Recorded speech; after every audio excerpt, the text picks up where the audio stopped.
పోరాట కమిటీ సమావేశం జరిగింది నిన్న.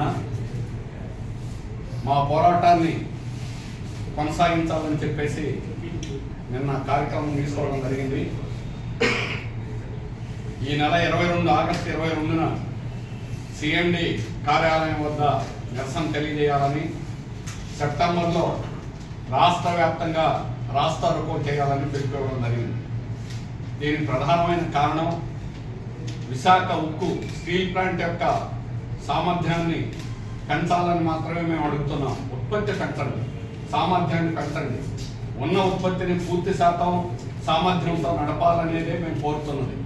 కానీ ఈరోజు యాజమాన్యం చేస్తున్నది, స్టీల్ శాఖ మంత్రి వచ్చి నెల రోజులు అయిన తర్వాత కూడా, ఈ నెల రోజుల కాలంలో కూడా స్టీల్ మంత్రి వచ్చి మొట్టమొదటిసారి 3.5 ఏళ్లలో ఫస్ట్ టైం మంత్రి వచ్చి లోపల పర్యటించి there will be no privatization of Vizag steel plant private చేయమని చెప్పారు.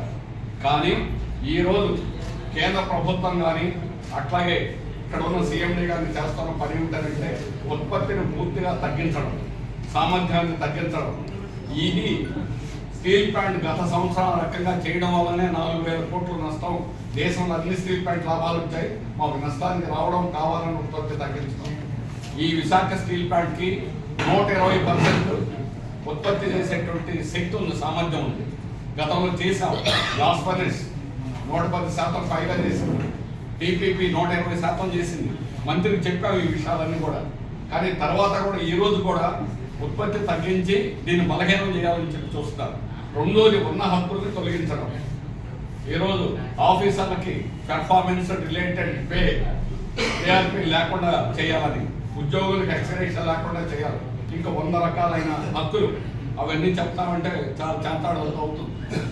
గత 3 ఏళ్ల నుంచి అదే చేస్తున్నారు. గత 3 ఏళ్ల నుంచి పార్లమెంట్లో పదే మేము ప్రైవేట్ చేస్తాం అనే చెప్పారు. కానీ మంత్రి గారు వచ్చిన తర్వాత మా ఆశలు చిగురించాయి. మళ్ళా ప్లాంట్ సామర్థ్యం పూర్తి స్థాయితో వెళ్ళి మళ్ళా లాభాలతో మళ్ళా ముందుకెళ్తుందని మేము ఆశించాం. కానీ ఈ నెల రోజుల్లో జరుగుతున్నటువంటి చర్యలన్నీ వెనక్కి లాగుతున్నాయి, వెనక్కి తీసుకెళ్తున్నాను. ఇది ప్రమాదకరమైనటువంటి పరిస్థితి. అందుకని రాష్ట్ర ప్రభుత్వం కూడా వెంటనే జోక్యం చేసుకోవాలని మొన్న 3వ తేదీన ముఖ్యమంత్రి గారిని కలిసాం. వారు కూడా అదే చెప్పారు, ఉత్పత్తి సామర్థ్యాన్ని ఉత్పత్తిని బాగా పెంచండి. మేము రెడీ. మరి ప్రభుత్వం 1,00,000 టన్నులు గంగవరం పోర్ట్లో ఉంది, కానీ గోడదాటి యువతకు రావడం వల్ల, ఖనిజాన్ని రానివ్వడం వల్ల.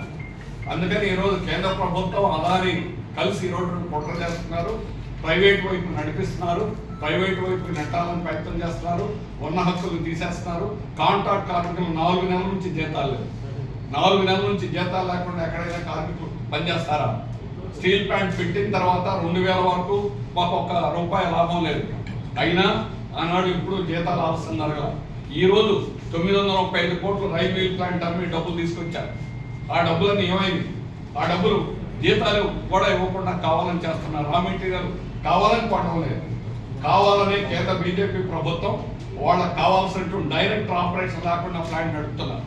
అత్యంత కీలకం అందరూ డైరెక్టర్లలో కూడా ముఖ్యమైన డైరెక్టర్ ఆపరేషన్స్. మినిస్టర్ గారితో కూడా చెప్పాం, డైరెక్టర్ ఆపరేషన్ లేకుండా ప్లాంట్. ఈయన ఎప్పుడు స్టీల్ ప్లాంట్లో ఆపరేషన్లో పనిచేసిన సీఎండీ కాదు. కానీ ఈరోజు ఆపరేషన్ జరగకుండా, ఉత్పత్తి నాశనం చేసే చర్యలు చేపట్టేటువంటి విధంగా ఈరోజు సీఎండీ వ్యవహరించడం అనేటువంటి జరుగుతుంది. కాబట్టి కావాలనే ప్లాంట్ను దెబ్బతీసేటువంటి చర్యలు అనేటువంటి చేస్తున్నారు. ఖచ్చితంగా ఈ ప్లాంట్ ఇప్పటికీ కూడా అత్యంత సమర్థవంతంగా దేశంలో అన్ని స్టీల్ ప్లాంట్ కంటే మెరుగ్గా నడుస్తుంది. మాకున్న ఏకైక సమస్య సొంత గనులు లేకపోవడం. సొంత గనులు లేకుండా 30 ఏళ్ళు నడిచిందంటేనే దీని గొప్పతనం ఏమిటనేటువంటిది అర్థమవుతుంది. 30 సంవత్సరాలు మాకు సొంత గనులు ఇవ్వాల. దేశంలో ప్రైవేట్ వాళ్ళకి, పబ్లిక్స్ అందరికీ ఉన్నాయి. దీనివల్ల అదనంగా మేము ప్రతి సంవత్సరం విశాఖ స్టీల్ ప్లాంట్ అదనంగా 4,000 కోట్ల రూపాయలు, 3 నుంచి 4,000 కోట్ల రూపాయలు అదనంగా ఖర్చు పెడుతున్నాం. అయినా కూడా నిలబడిందంటేనే ఈ ప్లాంట్ గొప్పతనం ఏంటో తెలుస్తుంది. ₹1 అదనంగా ఇవ్వాల. ఇప్పుడు ఈ రోజుకి 54,380 కోట్లు పన్నులు, డివిడెండ్స్ ప్రభుత్వానికి చెల్లించాం. కేవలం ఆనాడు కేంద్ర ప్రభుత్వం. కానీ ఆనాడు 3 మిలియన్లతో సామర్థ్యంతో నిర్మిస్తే అప్పులు కూడా తీసుకొచ్చి మన సొంత డబ్బులతో మాకు వచ్చినటువంటి లాభాలతో ఈరోజు ప్లాంట్ని 73 లక్షల సామర్థ్యానికి తీసుకెళ్ళగలిగాం.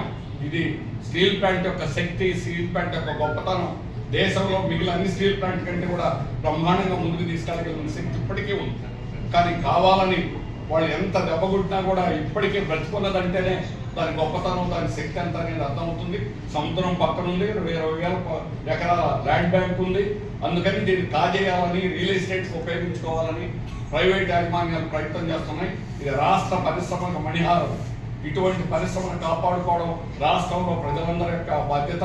అందుకని రాష్ట్ర ప్రజల మద్దతు మాకు, అందుకని రాష్ట్ర ప్రజల యొక్క మద్దతుతో ఈ ప్లాంట్ ఈ 3.5 సంవత్సరాల నుంచి కూడా మేము పోట్లాడుతూ ఉన్నాం. పోట్లాడబట్టే ప్లాంట్ ఈరోజు కాపాడుకున్నాం. ఇప్పుడు కూడా మేము పోట్లాడతాం. కానీ ప్రభుత్వం పూర్తి మద్దతు ఇవ్వాలి. రాష్ట్ర ప్రభుత్వం హామీ ఇచ్చింది. ఆ మద్దతు ప్రకారం కేంద్రం మీద ఒత్తిడి తీసుకొచ్చి పూర్తి సామర్థ్యంతో నడిపించమని మాత్రం మేము కోరుతున్నాం. ఉద్యోగులను తొలగించాలి. 30% మంది ఉద్యోగులను తొలగించాలని ఆదేశాలు ఇచ్చారు. హెచ్ఓడీలు లిస్టులు ప్రిపేర్ చేస్తారు. విఆర్ఎస్ ఉద్యోగులు, పర్మనెంట్ ఉద్యోగులు విఆర్ఎస్ పెట్టి పంపించడానికి మాత్రం 1,400 కోట్లు డబ్బులు ఉన్నాయి. దానికి 1,400 కోట్లు శాంక్షన్ చేశారు. కానీ ఈరోజు నడపడానికి మాత్రం డబ్బులు లేవని చెప్పి ముడి సరుకు అనేటువంటిది కొనకుండా నిర్వీర్యం చేసేటువంటి ప్రయత్నం అనేటువంటి జరుగుతుంది. ఇది దుర్మార్గమైనటువంటి చర్య తప్ప శాబిటైజ్, స్టీల్ ప్లాంట్ని శాబిటైజ్ చేసేటువంటి కుట్రలు అనేటువంటి జరుగుతున్నాయి. ఇది రాష్ట్రానికి చాలా హానికరమైనటువంటిది. అందువల్ల రాష్ట్రంలో ప్రధానమైనటువంటి సమస్యల్లో రాజధాని ఉండాలని, అలాగే పోలవరం ప్రాజెక్ట్ రావాలని, స్టీల్ ప్లాంట్ పూర్తి సామర్థ్యంతో నడిపించడం, ప్రైవేట్ కాకుండా చేయాలని ఆనాడు ప్రభుత్వం, ఇప్పుడు అధికారంలోకి వచ్చే తెలుగుదేశం ప్రభుత్వం, చంద్రబాబు నాయుడు గారు స్వయంగా విశాఖపట్నంలో చెప్పడం జరిగింది. ఈరోజు ఆ రకమైనటువంటి దిశలో విశాఖ